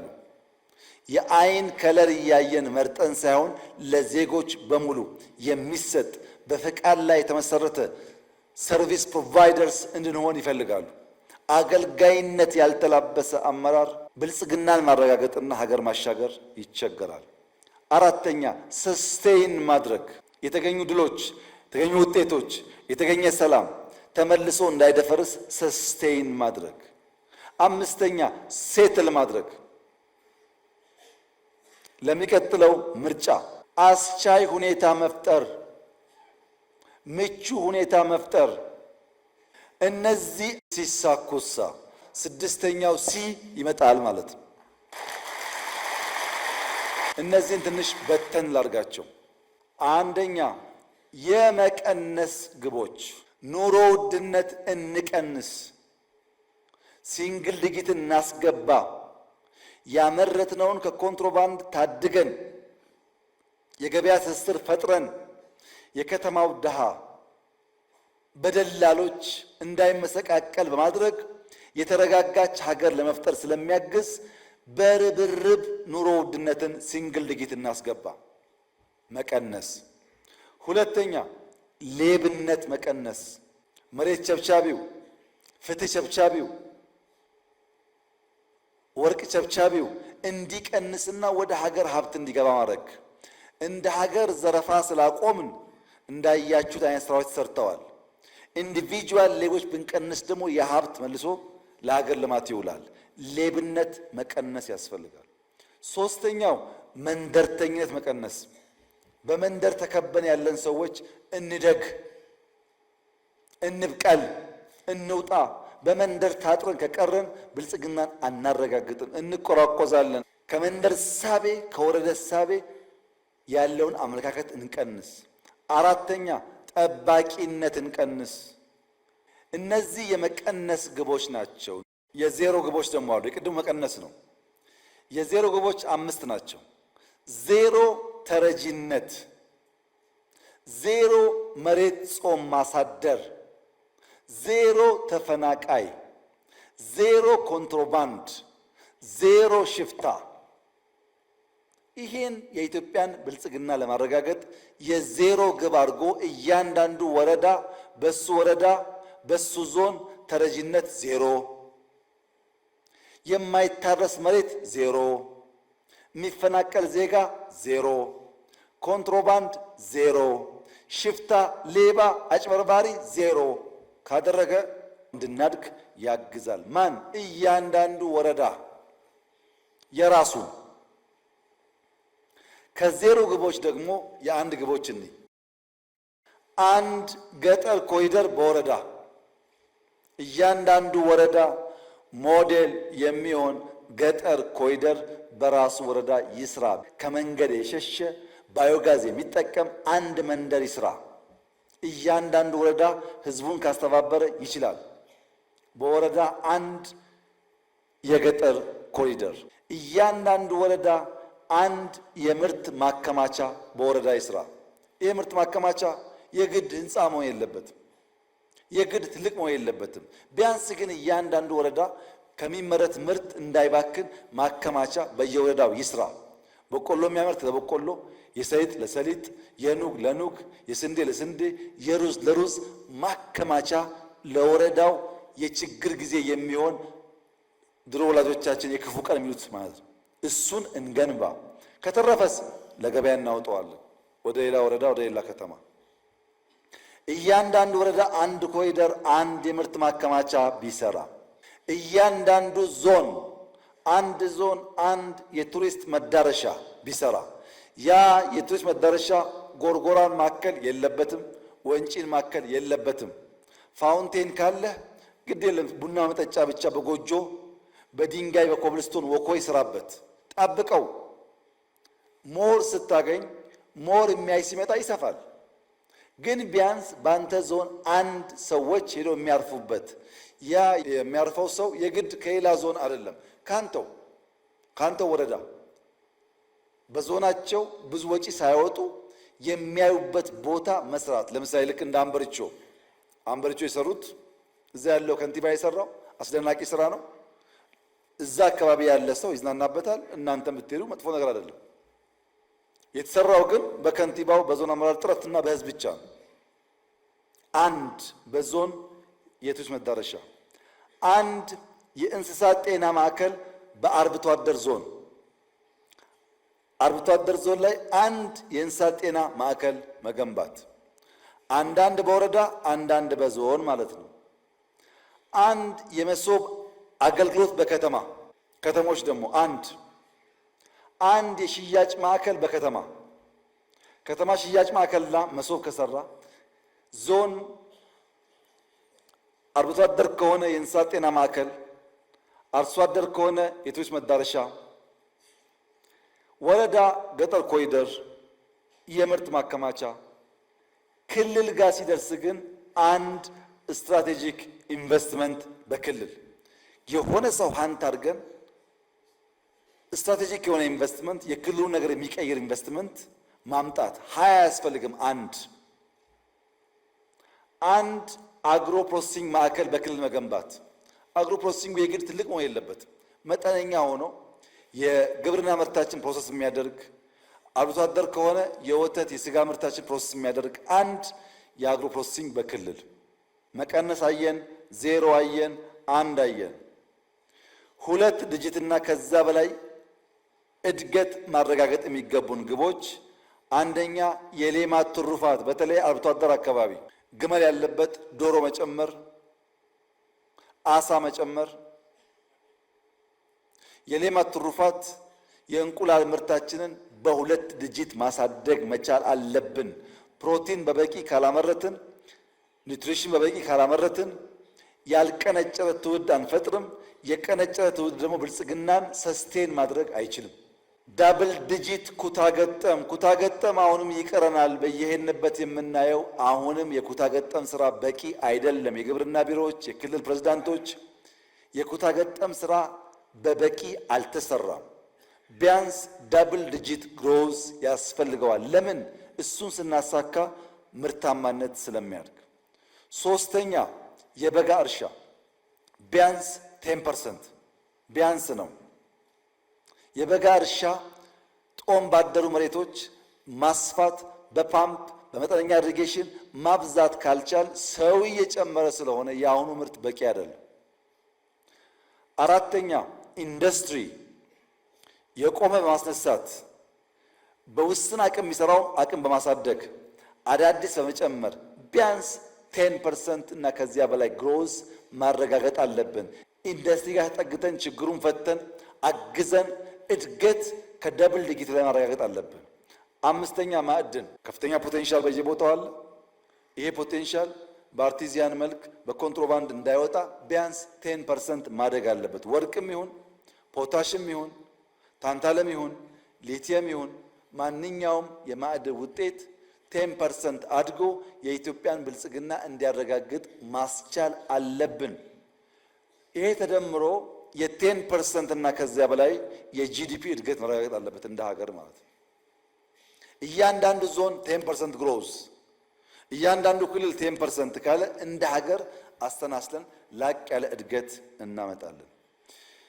ቀጥሎ የ100% ግቦች ናቸው። የ100% እድገት አንደኛ ፋይዳ መታወቂያ 100% መዳረስ አለበት። ወረዳ፣ ዞን፣ ቀበሌ፣ ክልል አግዛችሁ ዜጎቻችንን ለይተን ማወቅ አለብን። እያንዳንዱ ወረዳና ዞን ሜክ ሹር በበቂ ደረጃ ፋይዳ መሰራጨቱን በእናንተ ወረዳ 100%።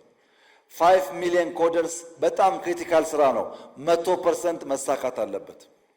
ሶስተኛ የተጀመረ ኮሪደር በገጠርም በከተማም በተሟላ ማለቅ አለበት። 100% ጀምረን የምንተው ጀምረን ነካክተን የምንተው ሳንሆን የምንጨርስ መሆን አለብን።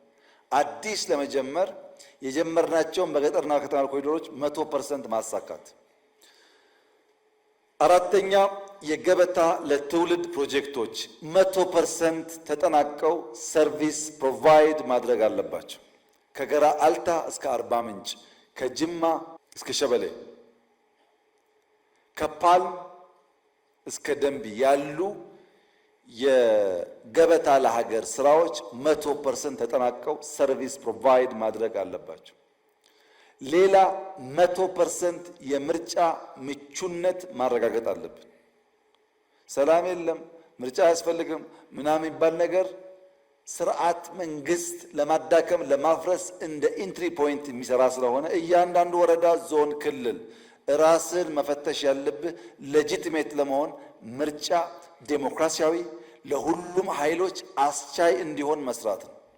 ውድድሩን ብቁ ካደረግን በሐሳብ ልቀን ለመመረጥ ሰፊ እድል አለን።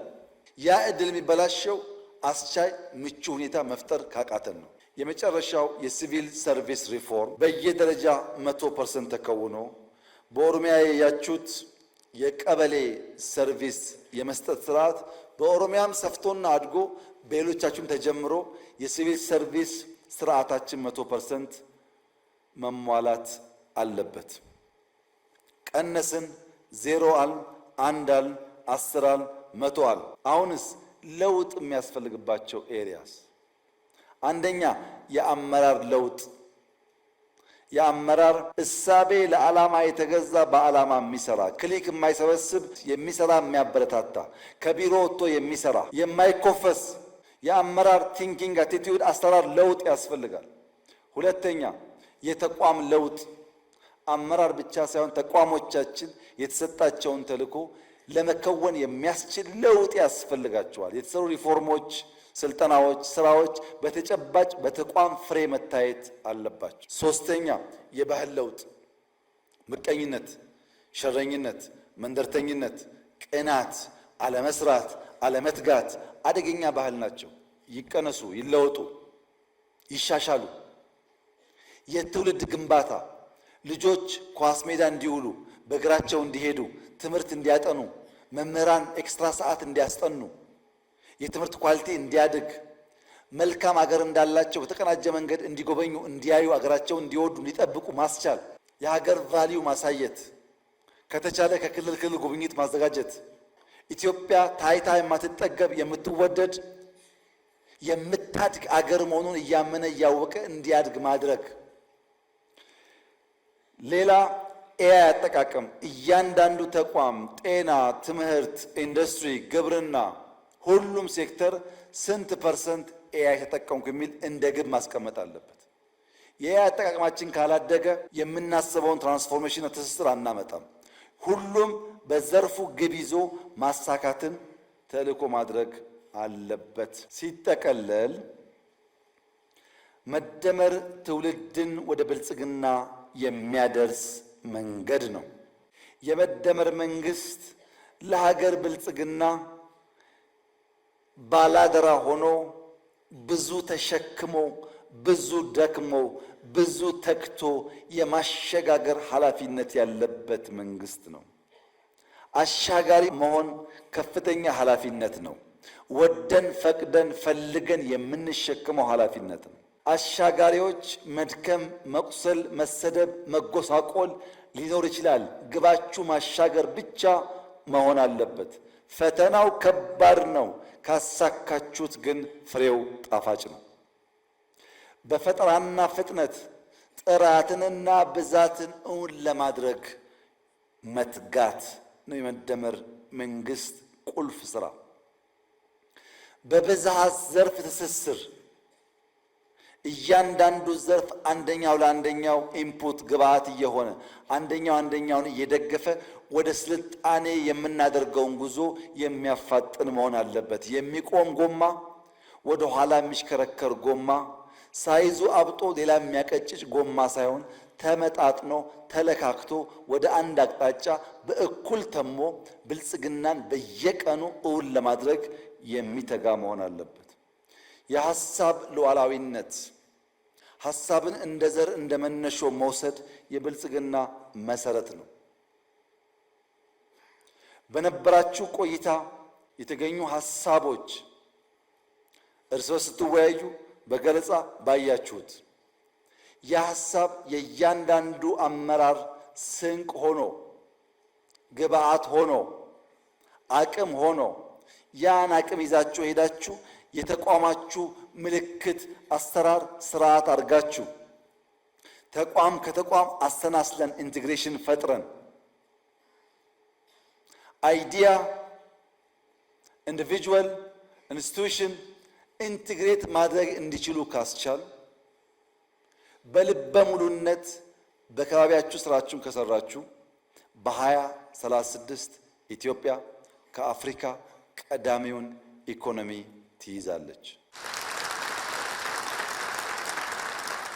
ብረት ካወጣን፣ ወርቆች ካወጣን፣ ጋዝ ካወጣን፣ እርሻ ከተስፋፋ፣ ኢንዱስትሪው አሁን እንደጀመርነው ካደገ፣ ሁላችን የምንተጋ ከሆነ፣ ከተሞቻችን ካሸበረቁ ካማሩ፣ ቱሪስት መሳብ ከቻል ኢትዮጵያ የደህንነት ታሪኳን የምንቋጭ ትውልድ መሆን እንችላለን። ይሄን በማድረግ ይሄ አመራር የተጣለበትን ከፍተኛ ኃላፊነት በብቃት በመወጣት የኢትዮጵያን ብልጽግና አንድ ስቴፕ ወደፊት የሚወስድ መሆን ከቻለ ከታሪክ ተወቃሽነት መዳን ብቻ ሳይሆን በታሪክ ውስጥ ለዘላለም የሚነገር የሚጨበጥ ሐውልት ሰርተን ማለፍ ስለሚያስችል እንበርታ፣ እንስራ። ሐሳብ አለን፣ ፓርቲ አለን፣ ጅማሮ አለን፣ ውጤት አለን፣ የሚደግፍ ህዝብ አለን። በትብብርና በአንድ መንፈስ ኢትዮጵያን ለማሸጋገር ብንጥር እቺ ሀገር ድንቅ፣ አጓጊ፣ መበልጸግ የምትችል ለሌሎች አርያ የምትሆን አድዋን ድጋሚ በብልጽግና ማረጋገጥና የአፍሪካ ወንድሞቻችንን ስበን ማውጣት ስለሚያስችል በአድዋ አዳራሽ የተደረገው ይህ ስልጠና ለዚያ ለዳግም አድዋ ምስረታ ፈርቀዳጅና ጡብ ጣይ እንዲሆን በጋራ መንፈስ በትብብርና በትጋት እንድትሰሩ አደራ ልላችሁ እፈልጋለሁ። እጅግ አድርጌ አመሰግናለሁ።